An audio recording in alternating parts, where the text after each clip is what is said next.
Today on the Lazy RPG Talk Show, we're going to talk about a bunch of different Sly Flourish news. We're going to take a look at the Fury of the Forsaken Kickstarter. Pathfinder has a new big Humble Bundle going on right now. Wizards of the Coast has published the new Sage Advice for D&D 2024 up on D&D Beyond. I'm going to take a deep dive in my 6-month dive into Chessex Battle Mats versus the Pathfinder Flip Mat. Where do I land? You're going to find out. And we're going to cover more questions from the Patreon Q&A, all today on the Lazy RPG Talk Show. I'm Mike Shea, your pal from Sly Flourish, here to talk about all things in tabletop role-playing games. Right now, my book of 10 underworld adventures called Ruins of the Grendleroot, the ebook version of this, the ebook package of this is available for $5. 66.66666% off. It's a fantastic deal. It is a really great book. I love this book very much. You can check out a free sample of the book on the store website. All of this is linked in the show notes below. It includes a playable adventure you can run right now. It talks about the setting of Deep Delver's Enclave. I really, really love the stuff in this book. I'm very, very proud of it.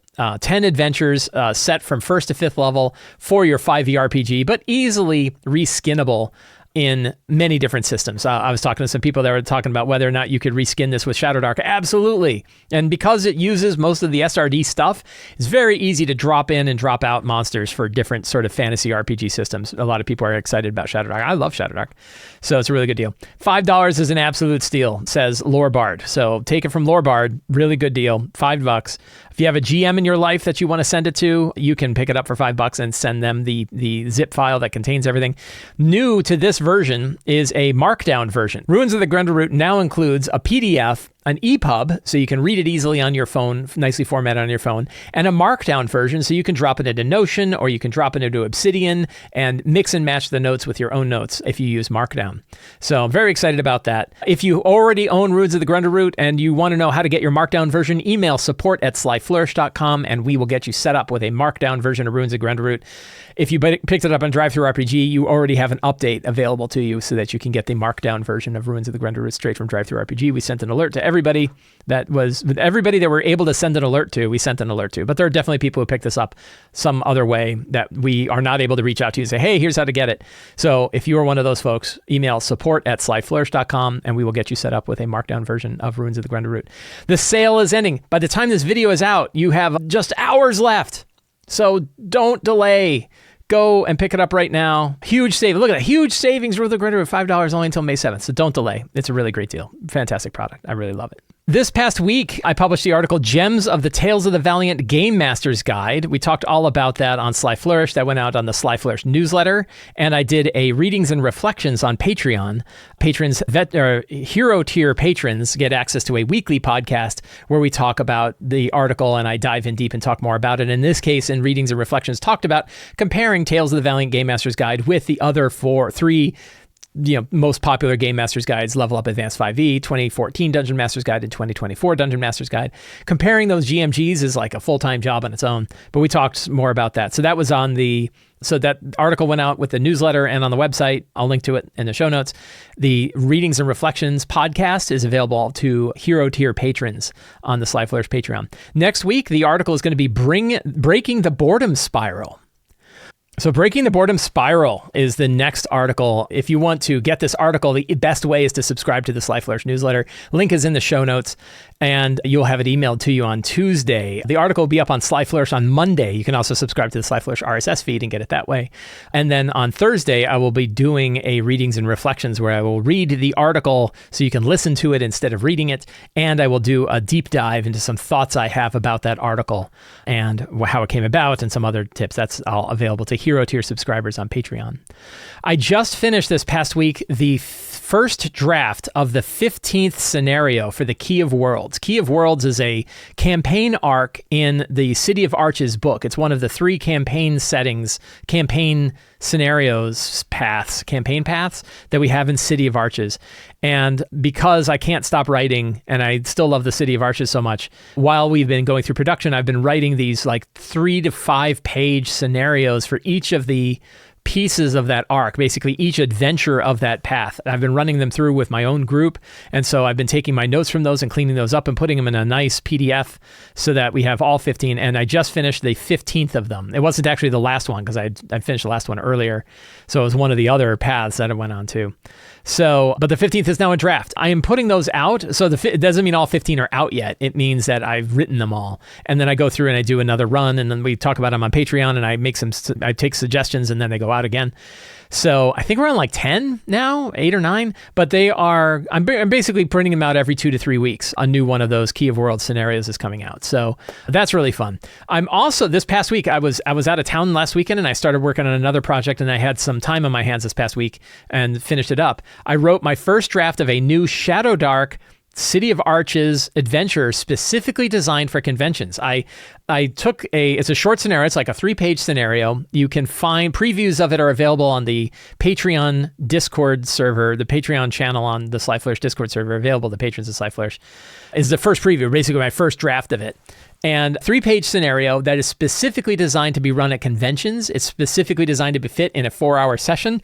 It has timers built in to ensure that it'll fit in 4 hours.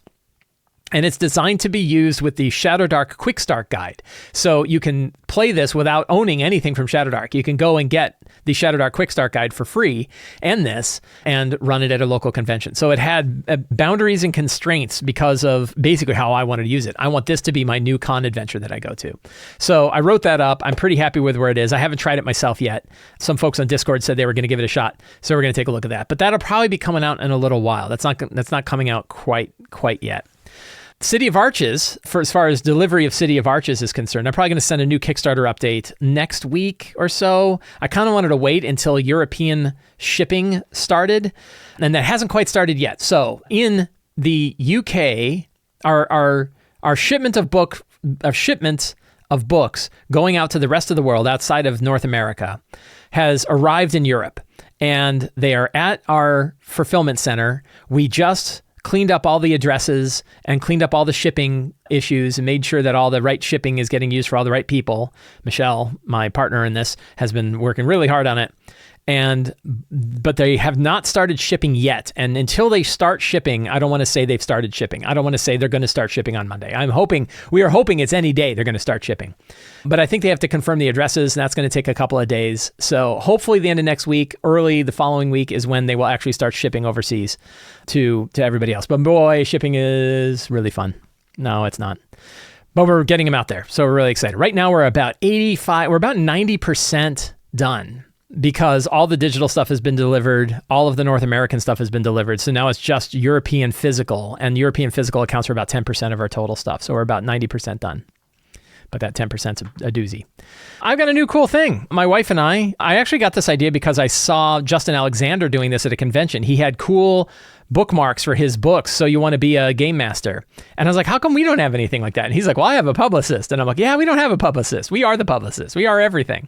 And I was like, so Michelle and I talked about it. Like, we need to have like a marketing card. We need a card that we could give to people that tell them about Sly Flourish and give them something that they could go to, like a thing that we could hand out. And so we started, and I said, well, I want to make a marketing card that isn't just a marketing thing. I want it to be useful. I want it to be an aid. I want it to be something that you can use at your games, that you could hand to people at conventions, and they could use at their convention games, and people want them. They come to you and they're like, where is it? I want that. So we designed this guy, which you can't see on the camera. Oh, there it goes. So this guy is a card. It is 5.5 by 8.5, so half a sheet of paper. On one side, it's got people, 5 tables, well, 6 if you include random names, to help you generate NPCs with appearances, what dress they have, what behavior they have, what quest they have for the characters, what their personal goal is, and then we got a big pile of random names in the center of it. We also have some little portraits at the top, so if you need some ideas for your portraits, that works great. So Elizabeth from Patchwork Paladin designed the card and designed the tables, about half of the tables for the people side of it. She designed the whole card. We went back and forth for a long time on it because I'm very picky. And then on the back are places and things. So you have my favorites: description, condition, origins, locations, monuments, and items. And then a bunch of little Dyson maps. These are some of his commercially licensable maps. The whole thing has a QR code on the front. You hit the QR code, it goes to slyflourish.com. So that way, it's actually a marketing card.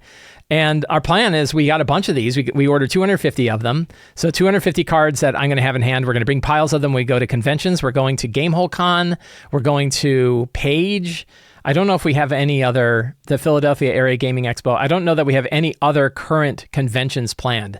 So we are going to start handing these out at Gamehole Con.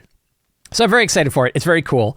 The other thing we're planning on doing is once we know that we like them, we're probably going to order a bunch and send them to our US shipment place and then start throwing them in packages with books. So if you order physical books from us directly, not on Amazon or anywhere else, but from us directly, you will get one of these cool cards thrown in there.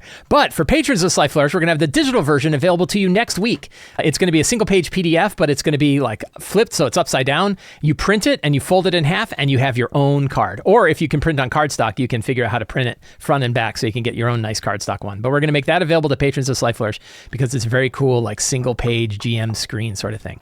So we're very excited about that. That was really cool. Fury of the Forsaken is a Kickstarter run by Lou Anders. Lou has been, I think, as an award-winning writer and RPG creator who has done a lot now with Kobold Press, wrote some Kobold Press adventures for Tales of the Valiant and things like that. This is a Tales of the Valiant / 5e compatible adventure currently on Kickstarter, set in Lou's world, which is the world of Norengard. I think I've done a spotlight on Norengard and some of the work of this before. So very, very cool stuff. Really cool guy, and looks like a really fun adventure. And there is, of course, a 30-page preview. 30 pages! That's ridiculous! Who puts out 30-page previews? That's like the whole thing. That's awesome. So if you want to see what it looks like, you want to see the quality of the work that you're going to find in here, Lazy Wolf Studios is the publisher, and you want to see what this adventure is like, get scenarios from it, check out the free previews of it. Looks really cool, neat sort of Viking stuff. I presume you could also set this in the Northlands in Midgard if you wanted to, but Norengard is a dedicated setting. The Kickstarter includes the ability to pick up the larger setting along with this adventure, so there's lots of things there. Anyway, you can find Fury of the Forsaken linked in the show notes below. Check it out. Tales of the Valiant compatible / 5e compatible adventure. That looks really cool. Cool Viking thing stuff. Lots of virtual tabletop stuff. So token support, virtual tabletops for different platforms. Looks really cool. Great art, by the way. I really love the art. And one-click preview. Well done. Pathfinder. So Pathfinder has had another Humble Bundle recently, but if you missed out on that one, there is a new Pathfinder Asian Fantasy Bundle that I think is focused on their aspect, their kind of their Asian sort of settings, the Adventure Path, Fist of the Ruby Phoenix, and things like that. But what particularly interests me is that this is a great, if you are not involved in Pathfinder 2, if you don't have the Pathfinder 2 books and you're interested in them, this is probably the easiest, cheapest way to get involved. $45 gets you 43 items with a physical hardcover player's core book. This is their new revised one, post OGL, now licensed under Orc. They have the new player core. I presume you're paying for shipping, and I don't know how much shipping is, so that's certainly a question. That is really interesting. I don't know how much you pay for shipping for the physical book, but if you don't want the physical book, because you don't want to necessarily spend, if you just want to try it out and see it, try the 42 item bundle. Is everything that you would normally get except the physical version, and that's only $30. So you're saving $15, but you're getting everything. If you want the $15, significantly cheaper, really focuses on the core of the books. And this is where I think, like, if you're just kind of interested in the core books themselves, you just want to see what Pathfinder 2 is like, you want to kind of dive into it, check out the art, read it, then this is a way to do it. The 28 items includes 3 bestiaries. It includes the player core and the GM core. So that's really like the 3 main books. There's a weird thing I don't really understand. I'm sure some Pathfinder folks can explain that. Oh, it includes the beginner box, the second edition remastered beginner box as well. It's got characters, it's got a GM screen, and then it's got a lot of like Pathfinder Society adventures, flip mat battle maps for VTT play, and some other goodies that I don't really know much about. The one curiosity I have is it doesn't include the Pathfinder Bestiary Core, which is a product, but I don't know that that's one you really care about, because the Bestiary itself, I think, actually has more monsters than the Bestiary Core does, because the Bestiary Core was designed to, I'm pretty sure this one had the Bestiary Core. Yeah, Monster Core.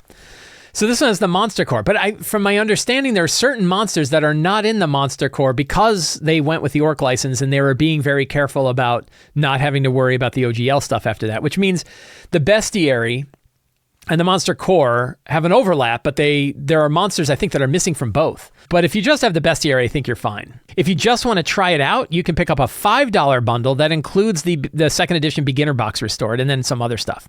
So $5 for the beginner box, $15 for all the books together, which I think is probably the best deal. And then if you want the full shebang with all the extra stuff, there's other bundles as well. So check out which bundle is right for you. They always put the number of items, but the number of items is not really the thing to pay attention to, because a lot of times those items are throw-ins. They're like 2-page sort of throw-ins. So, you really want to look at like what stuff they've actually got in there that are big, meaty stuff. But I mean, again, you're talking crazy, these deals are crazy. $15 for all three. Like it's like thousands of pages of stuff. So it's a really good deal. So if you want to check out Pathfinder 2, if you have not checked it out before, I think now is a great time to get in, taking a look at the Pathfinder 2nd edition Asian Fantasy Bundle available on Humble Bundle. You can find a link to that in the show notes below. There is a new Sage Advice column up on D&D Beyond. Sage Advice is basically where the designers from Wizards of the Coast give their official rulings on certain questions that continually come up with the rules. They are very clear to say, like, the DM always has the final say on this, but if you're asking us, this is what the D&D team says. We don't know. It used to be that like Jeremy Crawford was the guy on this, but Jeremy Crawford's not there anymore. So I don't know who is actually doing this anymore. And maybe it doesn't matter, right? Maybe it's just like, look, the D&D design team now is the one that's currently doing that. But I know, for example, one of these, how the shield, a magical shield, not the spell shield works, but how the magical shield works changed in them, because Crawford at one point said that you still got the bonus armor from a shield even if you weren't wearing it. Now they say, no, you absolutely have to be donning it in order to get it to work. So I didn't dig into every question here. And one thing that kind of bothers me is it's only on the page. There is not a PDF download of it. I would really love to see a PDF download. However, here's a trick for you. You can use the Obsidian Web Clipper. The Obsidian Web Clipper can download a markdown version of this page so that you can actually save a local version of this page. You could also just Control A, grab it, and Control V and stick it into a document or something like that, so you have your own local copy. If you want to have a local copy and save it in your archive along with everything else, which is something I like to do. Make sure to do your 3-2-1 backups, everybody. 3 places, 2 different types of media, 1 off-site for backing up your stuff. Back up your stuff. I can't tell you how many times we get emails from people like, hey, I lost my copy of whatever. I got one the other day for Fantastic Layers. Hey, I can't find my Fantastic Layers. Can I get another? Sure, we'll help you out. But what if I'm not here? Right? Make sure to save your stuff. Save your files and have a 3-2-1 backup. And with this, do we know that it's going to stick around? Do we know the rulings are going to change? Wouldn't it be interesting to see how the rulings change over time? Like maybe you want to save it. So save local copies of this stuff. I think this is kind of a good, fun thing to keep on hand. And I wish they did it in PDF. They did do the errata in PDF, so that's really good. And of course, the 5.2 SRD is in PDF. But I would love to see this in PDF as well. I'd love to see all your stuff in PDF. How about the books? Put the books in PDF too while you're at it. Nothing really exciting. I read this section. To me, the one thing where it's like there have been like a million posts on a million things is about how stealth works and how hiding works. They didn't really cover too much about stealth and hiding from here. They still didn't answer my big question, which is, can somebody hide behind something, then run out behind somebody and stab them? I think the answer is yes. Other people say no. I think if you say no to that, you're going to end up with nothing but rogue snipers. A rogue is never going to actually, quote unquote, backstab, because they're never going to want to run out of cover, and I think you should want them to run out of cover. So I kind of like the idea that if a rogue, for example, hides behind something and then runs out from behind that thing, they remain invisible until they attack. The way it reads now is a little weird, which it seems like you're invisible forever, which means as long as you never attack anybody or whisper, make a sound louder than a whisper, you stay invisible your whole life like Addie LaRue. So I thought that, obviously that's not supposed to be how it works. But then other people argue the minute you step outside of cover, you are no longer hiding. Some people even say that once you lean out to shoot, you're no longer hiding because now you're in view. I don't think that's true either. So it would be nicer if I hope that they go back and do a deeper dive into exactly how that's going to work. Meanwhile, I've got how I'm going to run it. Probably one day I'll talk about exactly how I run it, because I'm happy with how mine works. I feel like it gives good agency to rogues without making them, like impossible to ever see. There's a reason why they can hide as a bonus action is one of the big things. Like why have them hide as a bonus action if they never actually get to use it in combat is a big question. Anyway, lots of other stuff that are here, lots of answers. So if you're ever bored and you want to dive into every like little thing about how this all works, and I'm sure there's some interesting ones in here. I kind of wish, like people would highlight, oh, this is the wild one, Lots of different things that are in here. And some people bringing up questions I never really thought of before. So that is the Sage Advice Compendium over on D&D Beyond for D&D 2024. All right. So, I don't know. Last year, I posted a thing asking, what are your favorite tools for running your D&D game? I'm a big tools guy. I'm really interested not in, the philosophy of a lot of stuff with RPG. I'm sure I wax philosophy all the time. But I'm also really interested in the things we use at the table. I'm into the physical stuff. What we actually do, what tools we use, what things help us, which books we use, how to use our books at the table. I'm interested in the physical aspects of it. There's I think it was Pablo Picasso who said art critics get together and talk about composition and form and color and space, while artists get together to talk about the cheapest place to find turpentine. And I'm a turpentine guy, right? I'm into the what's the cheapest place to get turpentine sort of aspects of GMing. I like the practical aspects of GMing. I think Return of the Lazy Dungeon Master is a practical book designed for GMs to help you prep your game. I use the techniques myself. I'm interested in physical stuff. What do I need on a physical card that I can take with me and roll dice so that I can build monuments or items or other things, right? I want stuff. We're going to talk about using turpentine on your table. Robert Table says, don't use turpentine on your table though. That actually is related to things involving Chessex Battle Mat. So when I talked about what tools people really liked, a tool that continually popped up over and over again was the Chessex Battle Mat. Now, I had a Chessex Battle Mat. I used it many, many years ago, 20 years ago or so, and kind of stopped using it. I think I was in one of the many people who wrote a dungeon on there, rolled it up, forgot about it, and could never get the dungeon taken back off again. So, but I hadn't used it in a long time, and I fell in love with the Paizo. It used to be called the Paizo Basic Flip Mat. Now it is called the Pathfinder Flip Mat Basic, which is a very inexpensive, somewhere in the order of $15 to $20, depending on where you get it, fold out battle map that's laminated on both sides. It has blank texture on both sides. One is sort of a stony texture. One is sort of a light brown dirt sort of texture. And I have been carrying around one of these in my DM go bag for 15 years. 15 years? No, 10 years. Since 5e, certainly. So for 8 or 10 years, let's say 8 years. I've been using it for a long time. I've had many of them. I bought many of them. I kept them in different kits because they were so cheap. I'd get extras. Some of them I would take and cut apart so I could make smaller versions, like a 4-fold instead of an 8-fold version. Or instead of a 6-fold, it was a 4-fold version. Well, I had ones where I just took the one sheet so I could just do a tiny 8x10 battle mat.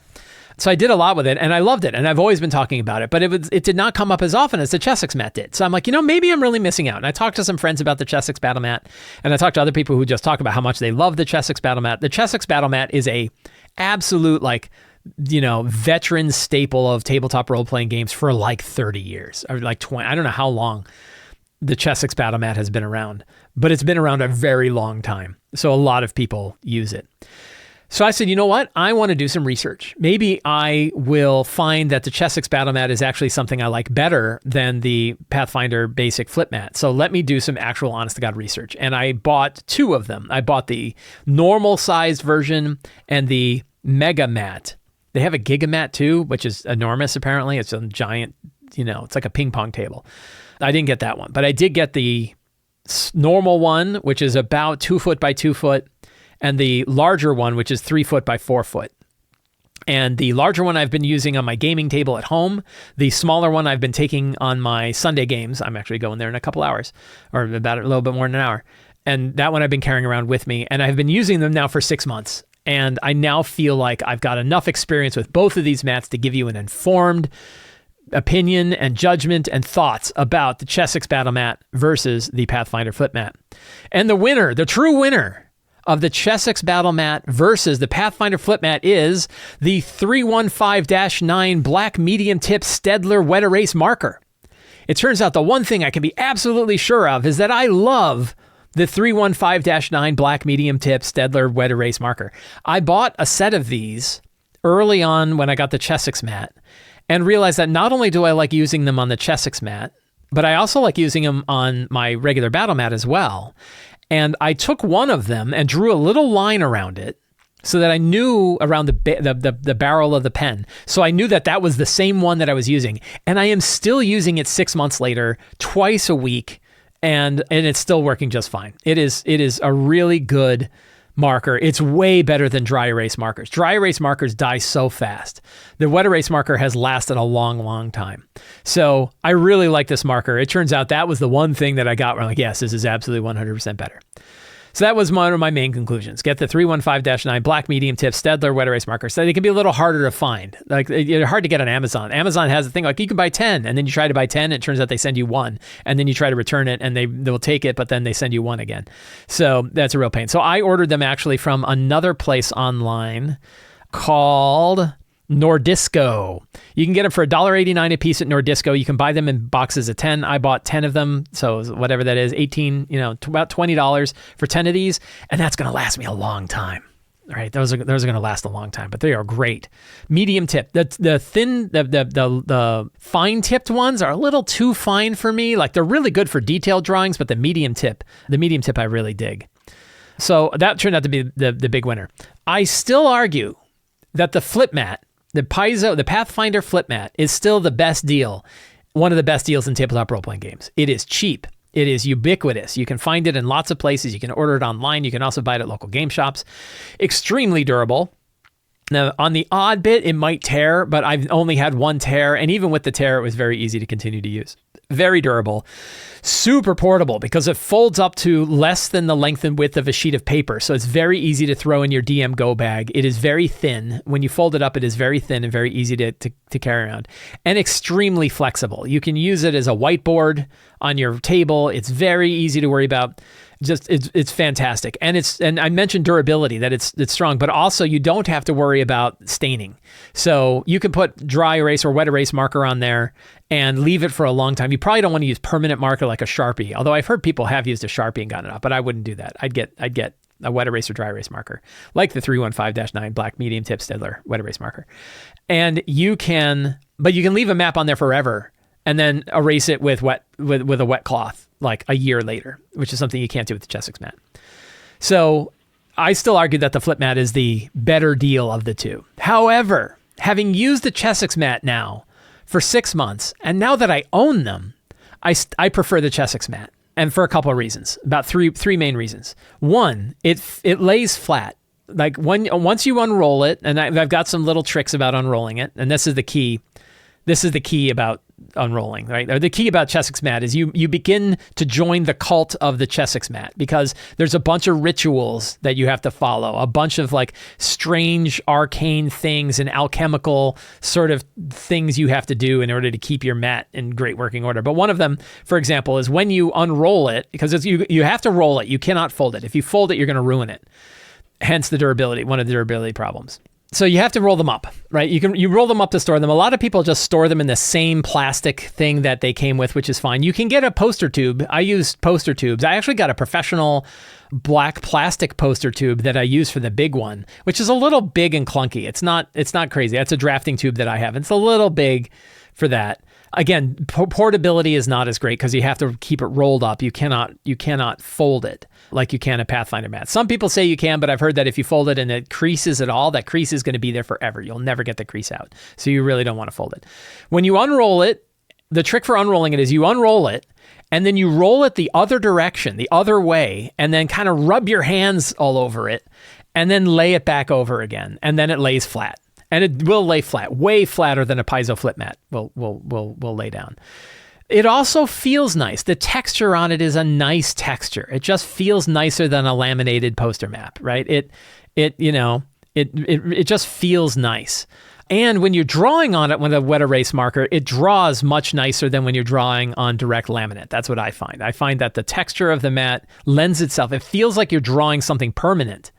And it feels good when you're drawing on it, better than on the Paizo flip mat. So those three things matter enough that if you already have a Chessex mat, I don't suggest going for something else necessarily. If you have the Chessex mat and you like it, then you don't need to go for anything else. That's one key observation I will give you is whatever you have is probably fine. You probably don't need to get something else. I don't think the advantages of the other are so strong that you need to get the other. However, one thing I'll say is if you're finding that it's kind of a pain in the ass to carry around a Chessex Battle Mat, the Paizo Flip Mat travel is much nicer. It's so much easier to travel with. It's so easy to travel with that even though I have a Chessex mat, I also have a Pathfinder Flip Mat in there because why not? It's like a sheet of paper. You throw it in and you're done. So if you already have one, you're fine. And if you already have a Flip Mat, you're also fine. A lot of people are going to say like, oh, what have you tried this other one? There's this other one on Amazon. I haven't. I love it. I'm sure there are other ones. I have not. I'm not going to try 50 other battle mats out. These are, one of them I know is like the most popular one. And the other one I think is very popular. And it's one that I have used a lot. So I know, and that's the Paizo Flip Mat.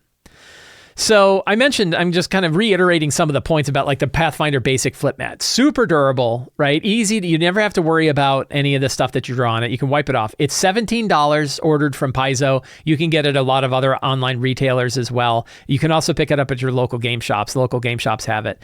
Really great for throwing in your GM kit. Wet or dry erase markers. Super easy to clean. So, really, really nice. The disadvantage of the Paizo flip mat is that it has creases in it. So it doesn't lie perfectly smooth. One trick I had for my home game is I had a great big acrylic sheet that I put on top. Well, I don't use the acrylic sheet anymore now that I have the Chessex mat. The Chessex mat alone feels nicer, in my opinion, than the acrylic sheet. So now that has become my new sort of just lay it on the table and always have it there. So, the acrylic sheet works. And when I use wet erase markers like the 315-9 medium point Staedtler black marker, it doesn't quite draw as nicely on the laminate as it does on a Chessex mat because the texture is a little too smooth. It doesn't, the tip doesn't bite as much into the texture. So I find writing and drawing on the Chessex mat better than writing on the Paizo mat, but it works fine anyway. I've done it both and it works fine. So those are really the only issues with the flip mat, but I think a lot of its advantages outweigh that. It's still, because it's so cheap, because it's so portable, because it's so flexible, I still consider it like the best deal and one of the best deals in tabletop role-playing games. The Chessex Battle Mat has been around forever. And one thing about the Chessex Battle Mat you'll find, if you were like me and you read like every forum posting that went back for 20 years on the Chessex Battle Mat, the people who have them love them. It's really rare. There were some people, but it was really rare for me to find people who have been using Chessex mats and did not like them, right? They really did like them, even with all of the archaic stuff, the cult of the battle mat, which I'm going to talk about. They just like to share how they used it.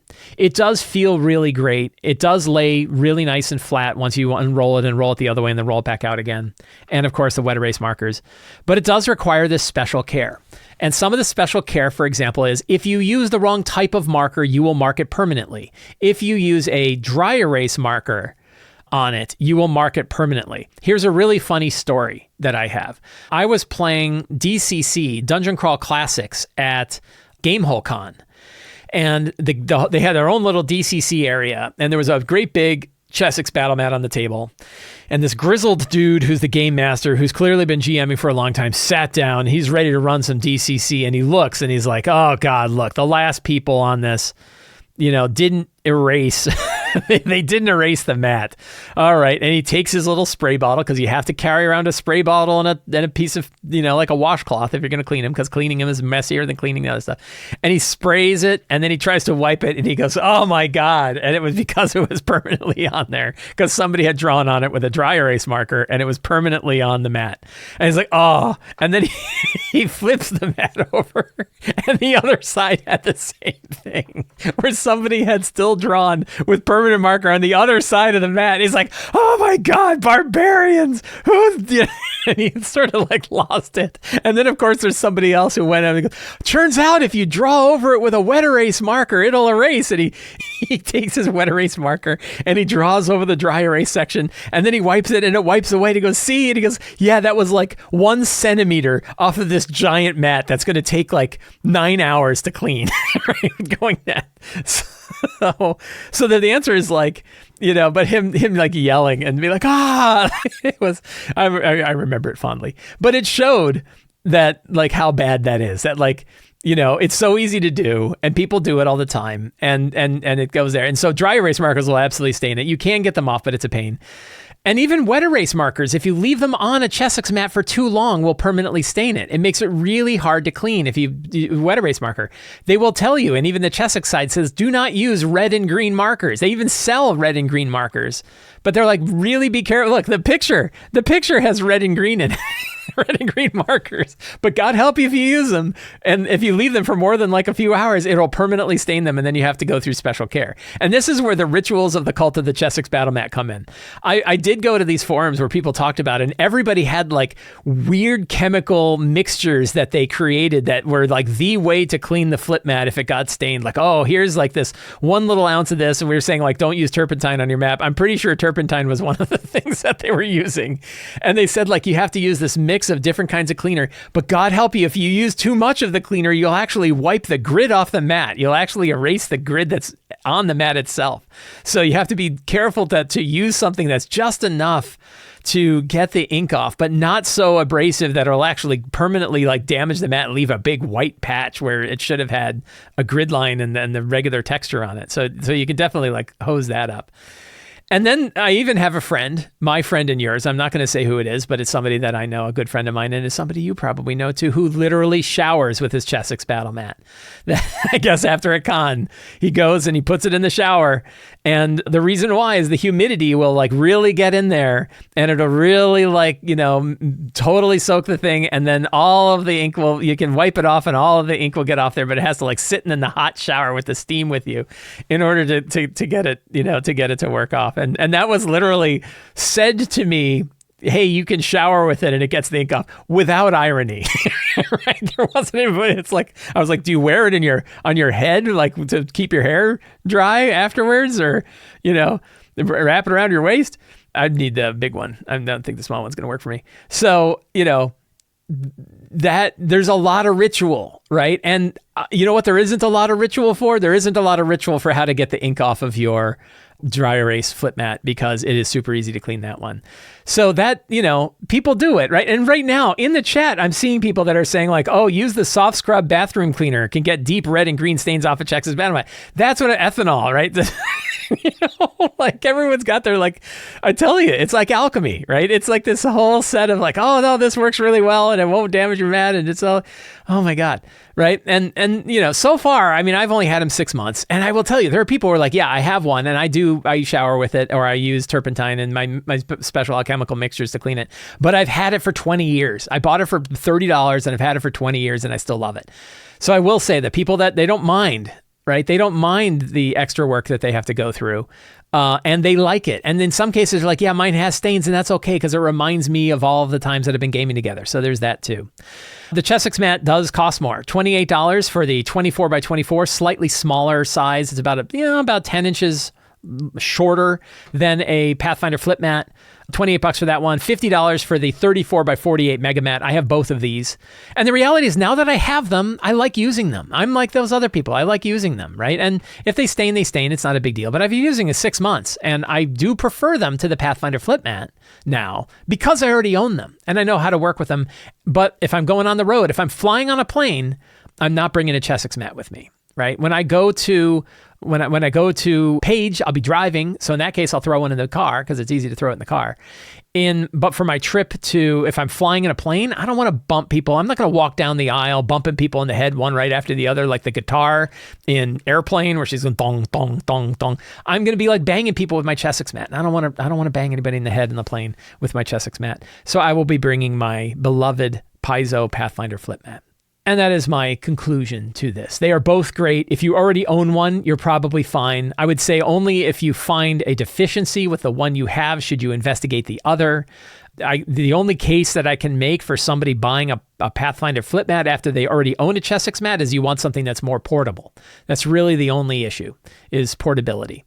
If you already have a Pathfinder flip mat and you are happy with it, you definitely don't need to get a Chessex Battle Mat. They are costly. They do have these other things. You are going to join a cult. You'll have to wear special robes. You're going to have to shower with it and use ethanol or whatever.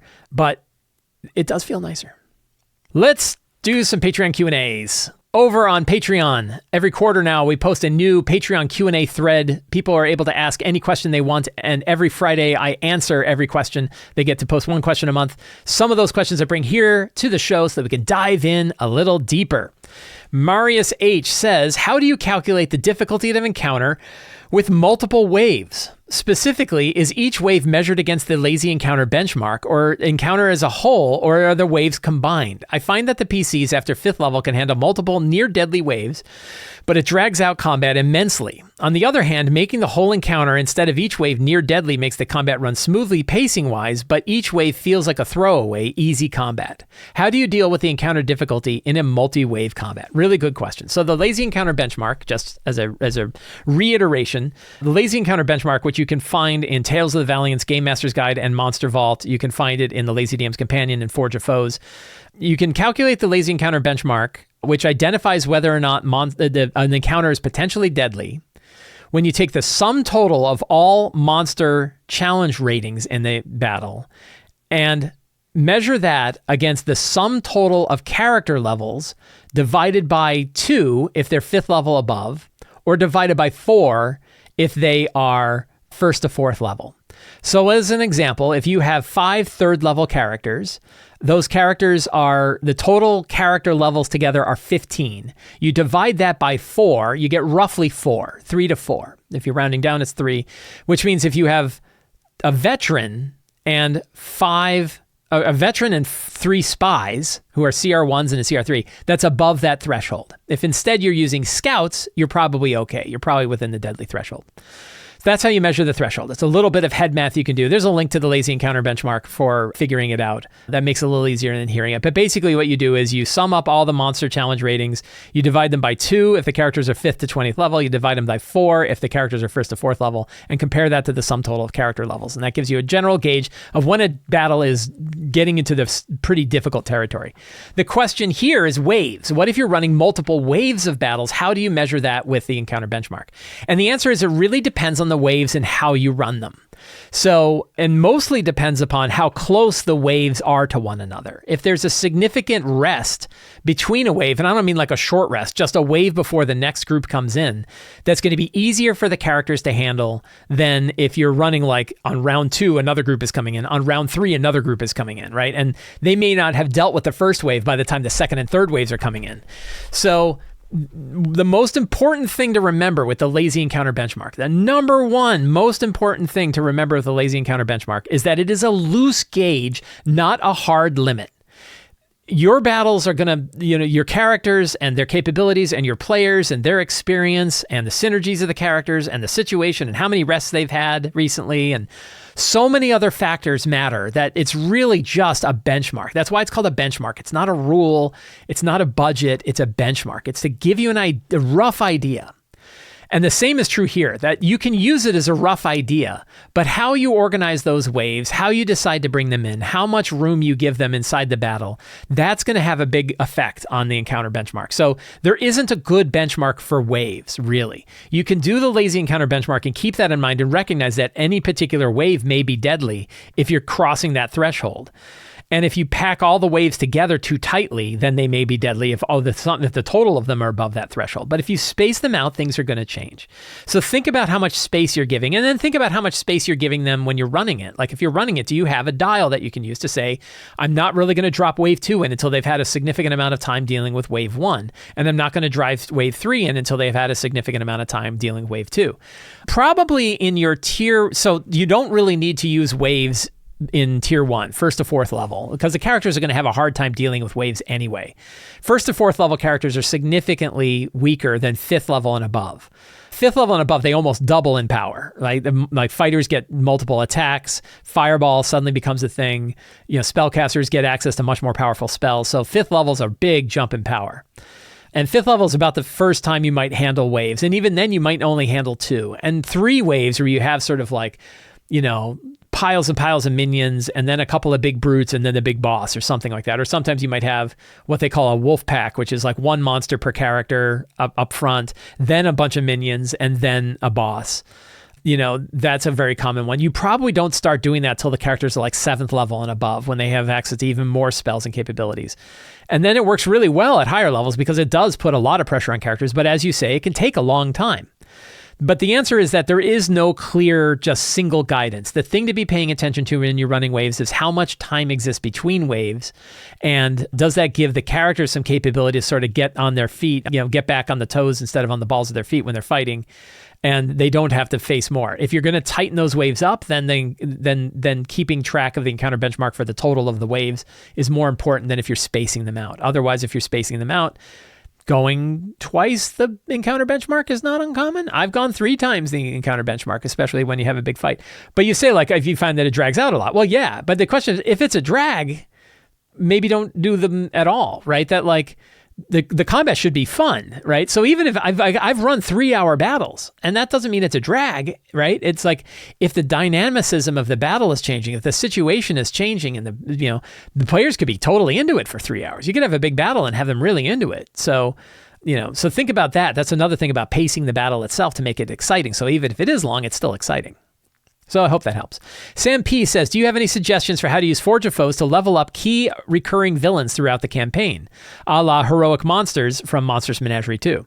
I really like the concept of EN Publishing's heroic monster progression system in MM2, but I find it a bit too crunchy for me and not super conductive to the lazy DM approach, and B, limited in the recommended features that monsters get as they level, versus all the traits and ability options of Forge of Foes monster toolkits. So I think you probably already have the answer to this. I think, like, you can basically just say, okay, well, what's the new challenge rating of the monster? And then give it the new stats based on that challenge rating as it levels up. And then, yes, you can add some new Forge of Foes powers to it to kind of show the power growth that it has, thinking about how that monster would progress. Does it get more spells? Does it have new access to new abilities? Things like that. So I think you can kind of just sort of rebuild the monster using Forge of Foes guidelines whenever you do it. Something that to keep in mind with Forge of Foes is, again, you don't have to build a publishable monster, right? You're not building a monster that you can then sell to a company that is going to put it in a product and sell it to 1,000 people. You're making a monster with stats that help you run that monster at your own game. That's why, like, improvising is totally a valid technique. Making up powers as you go is a totally valid technique, because the monster stat block there is not hard rules. It's there to give you guidance on what this monster should be like in combat. And when you're sort of making a new version or upgrading a monster, you really only have to ask yourself, like, what's the story of the monster and then what mechanics help? But you don't have to dive too deep into the mechanics in order to make a monster feel different, particularly as it's leveling up or growing and stuff like that. Instead, like, just upgrade its base statistics. You don't even need Forge of Foes for this. I don't know, you should totally buy Forge of Foes, right? Obviously buy Forge of Foes. But you can also just reskin monsters, right? You can look at monsters in your typical monster book and just look at one of the ones that you think kind of generally fits it, and then reskin that monster. Reskinning is still a super powerful technique.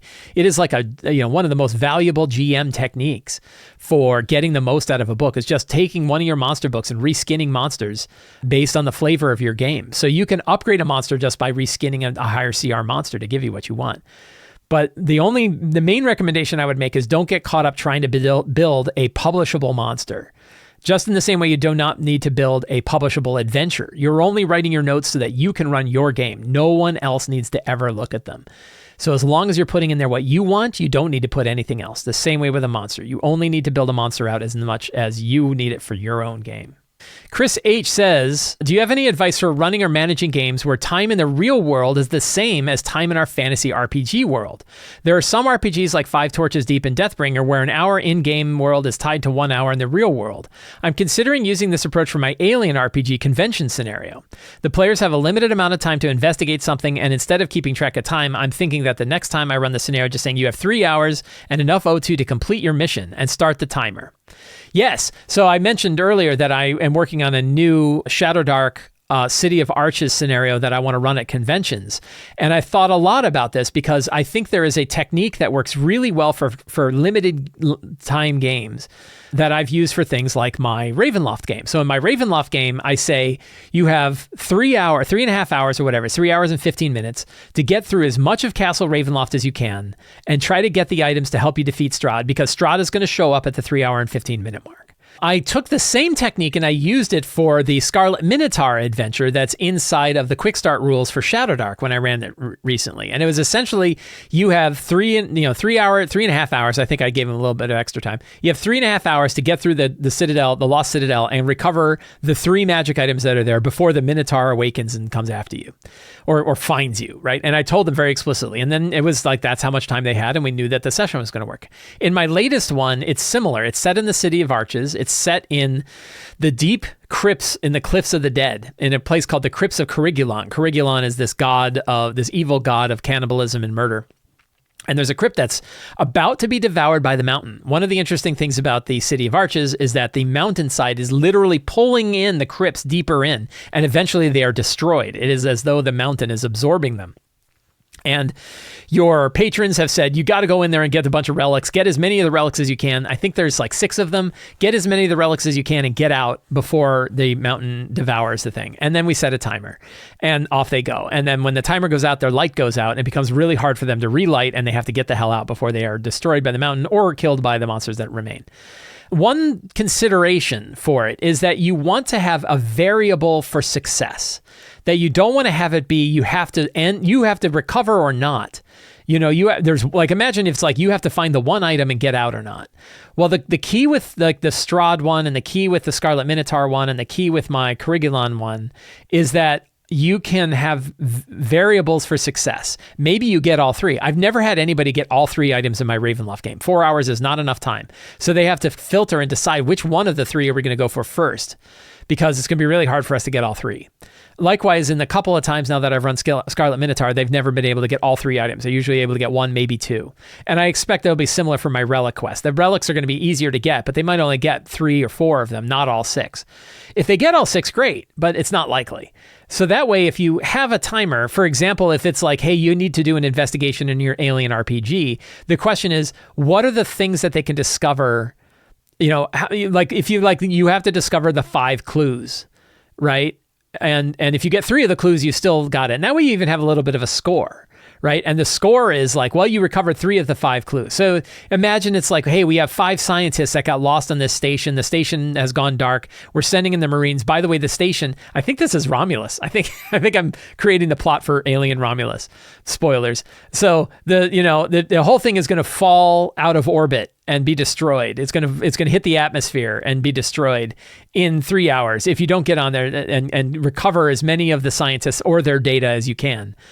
And now you have like 5 different scientist data that you have to get. Maybe you only get 3, and that's okay. And now you have kind of a fun score. Hey, they didn't totally fail, and one group did better than the other because they got 4 of the 5. You can also kind of like randomly determine where those objects are so that like the scenario can change every time.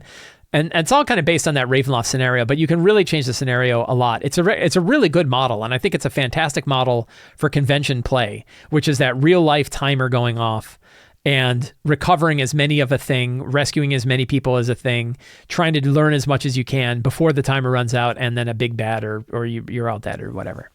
Hope that helps. Robert S. says, I have a quick question about PC motivation, specifically as between 5e variants and Shadowdark. I'm moving back to Shadowdark as a DM, but my recollection of playing and DMing OSR style games back when I started in 78 was our PCs really had no motivation beyond getting loot. It was the players, not the PCs, that were motivated to get XP and level up, kill monsters and get loot. I've read through the Shadowdark materials and backed it all, and I don't see much on this topic. In Shadowdark, is this just hand-wave thing where the players just agree the PC's desire for loot overcomes the seemingly overwhelming odds they face? Or in your campaigns, did you supply a more 5e type player motivation for your PCs? Yes. I think this is something that has changed over the past 50 years. And I think that we, as players overall, with role-playing games and computers and with fiction and everything like that, we're more into the heads of our characters than we used to be. And it makes sense because like back then it was wargaming. You never really got into the head of your character when you're doing a war game. And then more games kind of turned into RPGs, but you still were not really thinking about the head of your character. Recall that MELF stood for male elf because they couldn't come up with a better name.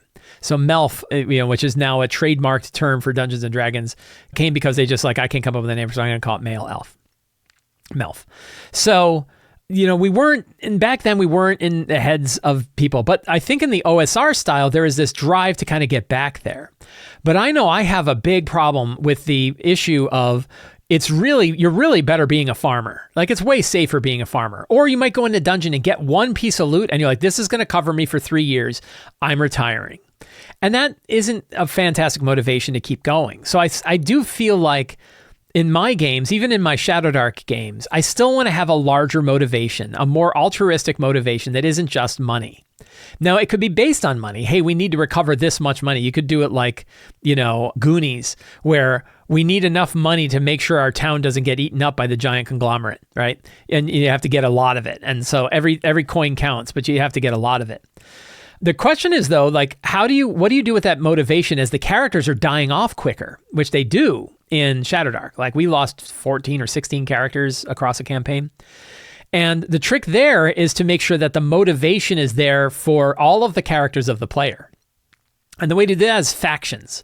So what I do is I use a faction. So you might have Titania of the Elven Court, right? And Titania is a main driver who says, your goal as a group is to get out there into the gloaming, into the woods of the gloaming, and recover as many artifacts from as many dungeons as you can and bring them back to me before the entire place is destroyed by Almazats. Right? The whole place is going to be destroyed by Almazats. I want you to go out there and get as many of these artifacts as you can. And if your character dies, the next character comes along and they also work for Titania. Everyone works for Titania, right? So if you take your group and say your group faction has motivations, then as new characters come in, they already are tied to those group factions. You could get fancy and have multiple group factions, and then the new characters could come in with motivations that came from a different faction, as long as the motivations are not that different from the other ones. So even though you might have Titania that says, I want you to go collect as many artifacts as you can, and then you have Shun the Vile who says, I want to recover these particular magic items because they can help us save the world or destroy Mugdalblub. Are those motivations tight enough that the characters will still be going off doing the things that they're doing together?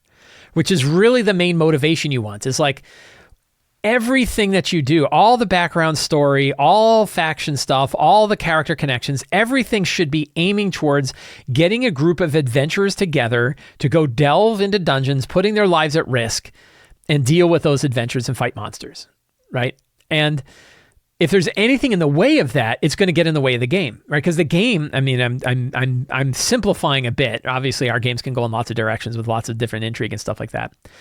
But a lot of it is having a group of characters get together, go to adventure locations, put their lives at risk, facing monsters in order to accomplish goals. Like that's really what we're talking about. So if there's anything that's separating them from that, like, oh, I can just retire. I got enough money. I don't have to do this anymore. Or that place looks super dangerous. I don't know why I'd ever go in there because I don't want to get eaten by a rat man just for a stupid silver goblet, right? You need to have motivations that are there. Those motivations can come from factions so that if the characters die, they still have the motivation. It could be more altruistic motivations that are given to the players, like as a group together, you are all here to do X. And then you can say, yeah, even though you have a new character, you still have a motivation to do X. So I put these in all my games, whether it's Shadowdark or whether it's 5e or anything. One of the things that I do during my session 0, even if it's a 5-minute session 0 for a one-shot game, is you are all here to adventure together to accomplish X, where X is whatever the plot of the adventure is.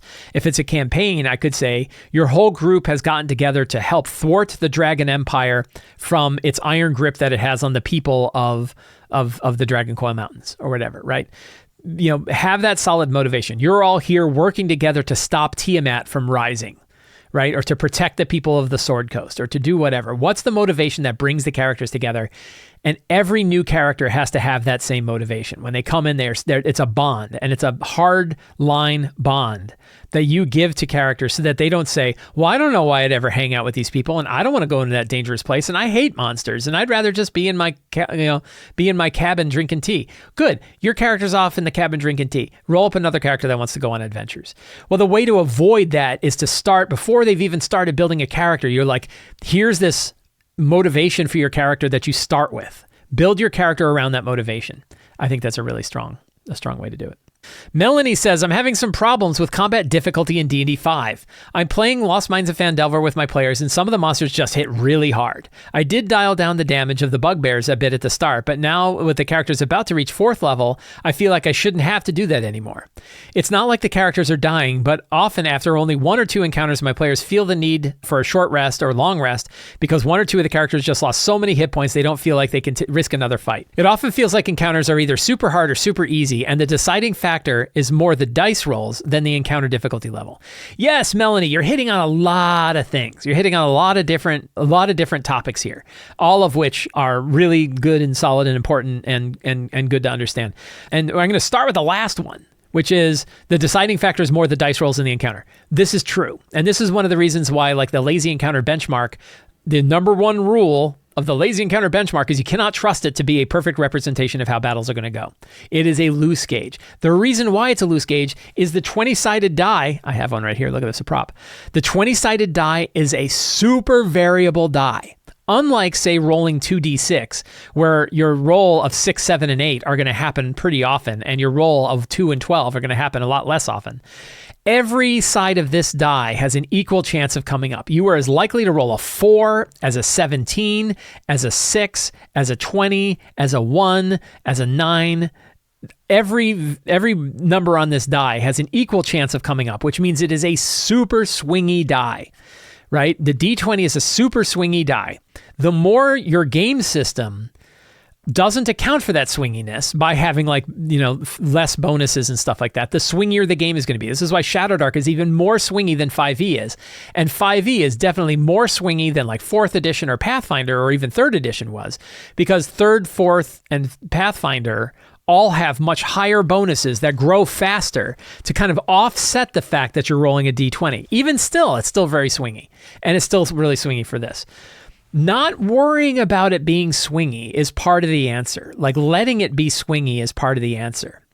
And hanging on less to the idea of what an easy and hard battle should be like is also a valuable thing. Shadowdark teaches this pretty well, that like you just can't know if a battle's going to be hard or a battle's going to be easy. And it's always funny because sometimes you'll have it like one monster just never seems to die and seems to hit everybody, even though they're like a low-level monster. They just roll really well and the rolls against them go really. It's funny when that kind of stuff happens. So that's the first thing to understand, is it's already swingy. And that's kind of a feature, not a bug, right? The swinginess of the game is a feature, not a bug. You kind of want that swinginess because that's a lot of the excitement sort of sits in there. But then we get into the other questions of, that seems like monsters are hitting really hard. Well, first of all, from 1st to 4th level, that's going to be true. I mentioned this earlier. The 1st to 4th level characters are like half of the power of 5th characters and above, right? Like per level. Yeah, like when you can see it. I'm playing the game Solasta now, which is a 5e based RPG. I'm playing it on my Steam Deck. I'm having a really good time. I like it a lot. And I remember this happening with Baldur's Gate as well, because like I didn't play, it's rare to play a whole group of 5e characters. And I knew like as soon as I get to 5th level, the game is totally different, right? Like, I knew it was Solasta. I was like, God, I can't wait to get 5th level. Can't wait to get 5th level. As soon as I get to 5th level, my fighter's going to be hitting twice a turn instead of once. That means action surge is 4 times instead of 2. My wizard's going to have fireball. My rogue is going to have a bigger backstab. My cleric is going to have spirit guardians. It's like, oh my God, everything is going to open up as soon as I get to 5th level. So Melanie, I bet when you hit 5th level, you're going to feel a little differently about how things go, because the character power jumps a lot. There are big jumps in character level. 1st to 2nd level is actually a really big jump, because it's almost like twice the power, right? They get a much bigger range of hit points. They often get better features for their classes. They get a lot of stuff. 3rd level is a big one because you get your subclass, and now you got a lot of extra options. And then the next big one is 5th level. 4th level is pretty big because of a feat, but 5th level is a real big one because suddenly you're getting like double the power and a lot of stuff. But you're asking the other one. When you say the word, you have a word right here that's a really powerful word, which is dial. Dial down the damage of the bugbears a bit to start. And this is what I call the dials of monster difficulty. And the dials of monster difficulty are dials that you as a GM can keep your hands on. You shouldn't be having to turn them all the time. But these are dials that you can use in order to change up what happens during encounters in order to meet the fun and the pacing of the game. The 4 dials of monster difficulty, there's other ones too, but there's really 4 big ones. The number of monsters, the hit points of those monsters, the number of attacks those monsters have each, and the amount of damage that they do on an attack. Those are the 4 dials, and you can change them up. And I'll tell you this, and I get email about this. People email me and they leave comments and I get yelled at. You can change them during a fight. It's okay. If it's for the fun of the game, don't just do it willy-nilly. Do it with intent. But you can change them during the game. A big one is lowering monster hit points just to get a battle over with that's already overstayed its welcome. Right? That is probably the biggest one that I would use is, I ran a game Friday night where I was like, I wanted to have a lot of monsters, but I didn't want it to be a long battle. So I picked decent sized monsters, but I have their hit points and made a huge difference. They were still really scary, but they dropped fast. The battle went quick, but they took some damage. It worked really well. So that's the dials. You can, of course, tweak the dials before. And so one thing to consider is like, not every battle needs to have a ton of monsters in it. So go ahead and have the amount of monsters, right? The biggest variable of those 4 is the number of monsters. Are there a lot of monsters or there are very few monsters? Few monsters are easier to deal with in lots of ways. Lots of monsters are usually harder to deal with. Then hit points is a big factor because that's how fast either how long they last in a battle. The amount of attacks they do is a big one because that's, a lot of the damage they do is based on number of attacks, and that's also the number of potential hits they have, and then of course the damage they do. So those are in those 4 variables, those 4 dials that I offer are in greater to lesser amount of impact in the game, but you can tweak any of them. And I don't think it's that bad. If you're like, yeah, wow, my character's getting run through the ringer, run easy fights. Another big tip I'll offer is like, go ahead and run easy fights. Run fights with 2 goblins instead of 6, right? Have 2 goblins that don't even know the characters are around yet, and then see what the players do with it, right? So, I'm a big believer, and I don't think this is, I preach about this a lot because I think it's a thing that a lot of GMs don't do, which is it's totally cool to run fights that are well under the power of the characters because it gives them a chance. It gives them a lot of agency. It's still interesting. It still fits the story, but it gives them a chance to show off. They don't have to worry about it as much, right? You don't want to do all easy fights. You want to mix them up, but a series of hard fights can feel like a real drag. And too many easy fights and it feels boring. So you really want to kind of shake it up. Don't make a perfect pace of easy, hard, easy, hard, easy, hard. But ask yourself and then improvise during the game and say, wow, they just had 2 hard fights. I think it's time for a bunch of easy ones, right? Or 2 or 3 easy ones. And then let the situation change so that it makes more sense that they have easy ones. So I hope that, again, you're hitting on a lot of different things there. I'm throwing a lot of stuff at you, but I hope those are all different things that you find useful. Friends, I want to thank all of you for hanging out with me today while we talked about our role-playing games, while we talked about all things in tabletop role-playing games. If you enjoyed this show, the best thing you can do is subscribe to the Sly Flourish newsletter. You will get next week's article. You will get information about all of the other stuff that I do, and you will get a free adventure preview for a free adventure generator. It's actually an entire system. There's an entire game system that you'll get for signing up for the newsletter. Absolutely free.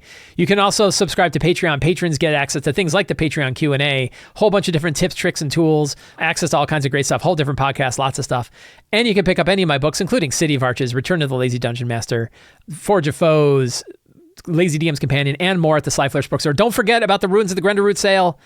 Check it out right now. Thank you very much. Have a great day. Get out there and play an RPG.